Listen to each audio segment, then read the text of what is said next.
Bagaimana pada cara waktu mengusirnya? orang meninggal, detik itu juga terputus di antara orang hidup. Terputus di antara orang apa? Hidup.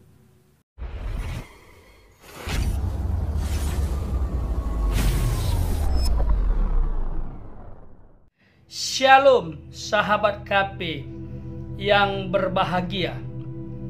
Pada kesempatan ini saya ingin menanggapi pernyataan Mbak Rara yang mengatakan sedang berkomunikasi dengan arwah Brigadir Yosua Huta Barat melalui kartu tarotnya.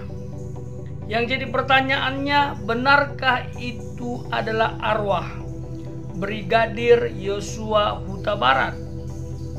Sehingga Mbak Rara berharap kasus ini tersingkapkan melalui komunikasi dengan orang mati. Namun kita akan dengarkan dulu pernyataan lengkapnya yang saya rangkum supaya kita tidak gagal paham. Ini dia. Apa yang sebenarnya terjadi? Dan bagaimana dengan sikon rumah itu? Agak sedikit merinding ya akunya juga ini. Bagaimana sejatinya? Jadi gini, banyak sekali orang yang sangat tidak setuju dengan Rara channeling atau komunikasi dengan arwah, tetapi lebih banyak orang yang setuju channeling dengan arwah itu dilakukan. Oke. Ini aku simpen dulu. Ini ada 3 kartu. Dan di sini ada Page of Swords.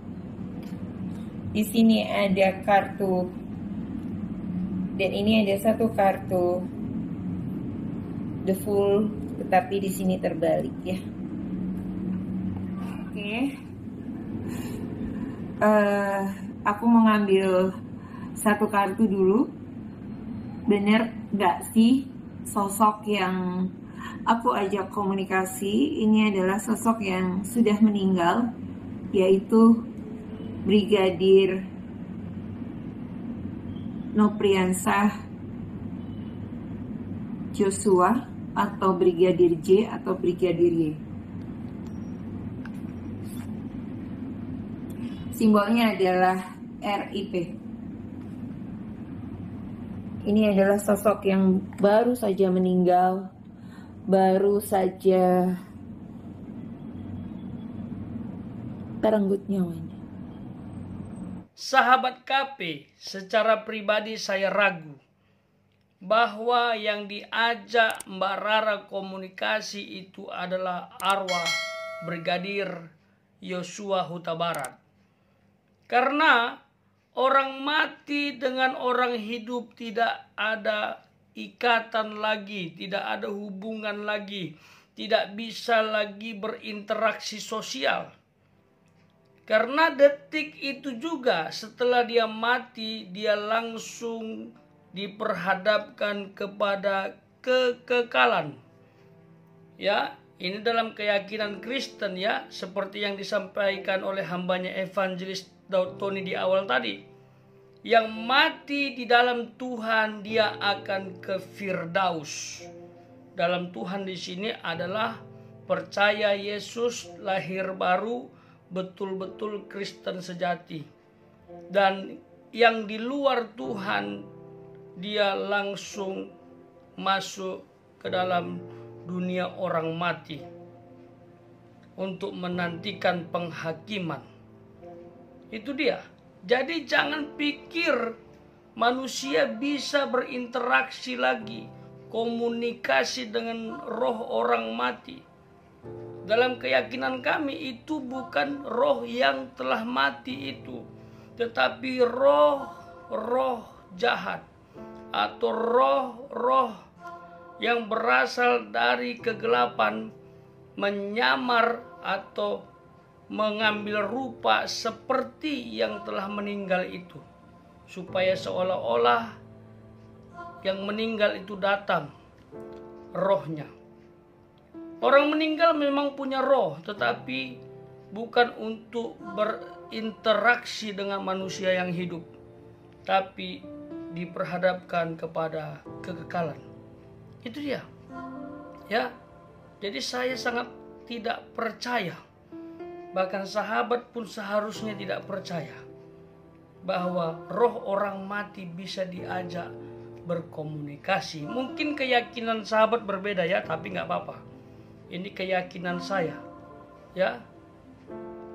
Mengapa demikian? Karena setiap tragedi atau kejadian, iblis itu lakukan perjanjian, ambil alih untuk melakukan tipuan supaya manusia disesatkan. Yang jadi pertanyaan berikutnya adalah, mengapa ada orang-orang seperti ini, ya, yang selalu menggunakan jasa arwah-arwah untuk melakukan sesuatu yang sebenarnya bukanlah arwah orang mati, ya, karena iblis ambil alih supaya komunikasi itu seolah-olah dengan arwah orang mati itu. Ya, ternyata ada 5 alasan berdasarkan pernyataan hambanya Evangelis Dautoni, mengapa orang selalu memanggil dan berkomunikasi dengan arwah. Ini dia. Kenapa orang memanggil arwah dan ada penghormatan arwah? Yang pertama, dipercaya ada kehidupan setelah kematian. Kedua, dipercaya bahwa arwah orang yang meninggal bisa menjadi pengantara antara Allah dan manusia. Terutama kalau dianggap itu orang suci atau orang sakti. Makanya ada di kuburan keramat yang dianggap sakti atau orang dianggap orang suci, langsung sembahyangan dekat kuburan.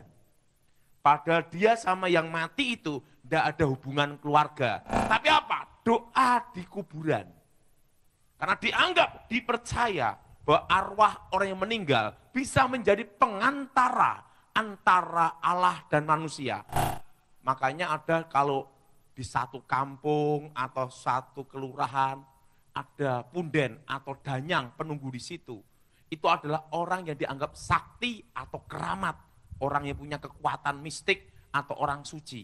Maka setiap tahun sekali diadakan ritual pemanggilan untuk menghormati arwah. Untuk apa itu tujuannya? Untuk menghantarkan doa-doa mereka. Karena dipercaya bisa menjadi pengantara antara Allah dan manusia. Yang ketiga, dipercaya arwah orang yang meninggal itu tahu masa lalu dan masa akan datang. Yang keempat, dipercaya arwah orang yang meninggal tahu rahasia alam. Dan yang kelima, ini yang parah.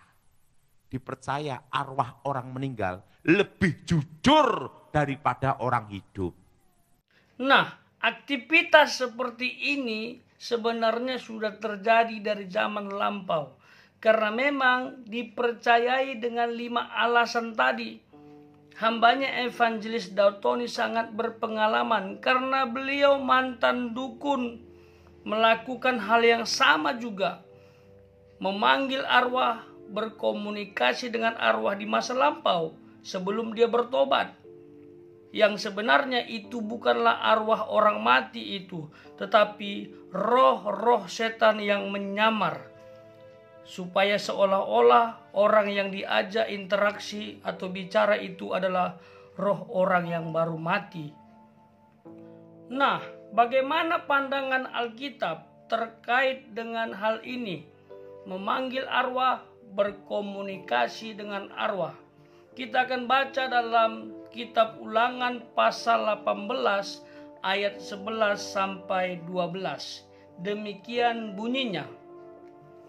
Seorang pemantera ataupun seorang yang bertanya kepada arwah atau kepada roh peramal atau yang meminta petunjuk kepada orang-orang mati, sebab setiap orang yang melakukan hal-hal ini adalah kekejian bagi Tuhan, Dan oleh karena kekejian inilah Tuhan Allahmu menghalau mereka dari hadapanmu.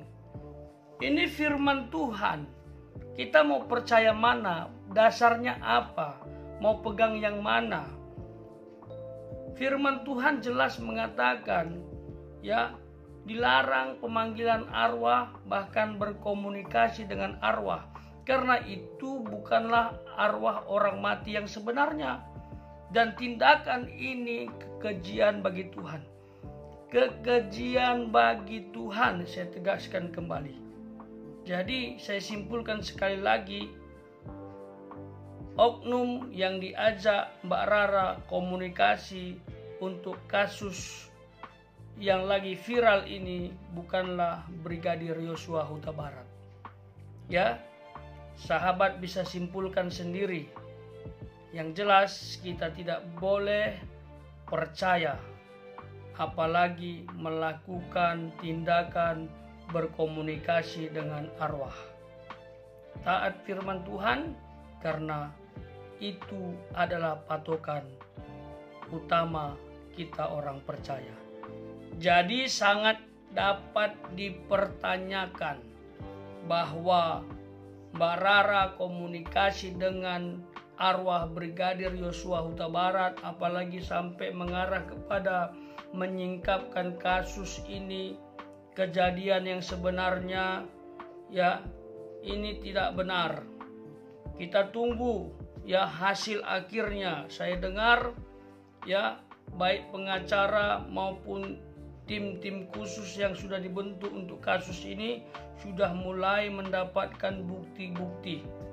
Ya, sudah mulai mendapatkan arahan. Ya, saya tidak mau mendahului, tapi yang jelas saya lihat ada perkembangan yang sangat pesat. Ya, semoga Tuhan menyertai, memberkati pekerjaan setiap pihak yang terlibat dalam kasus ini. Tuhan memberkati.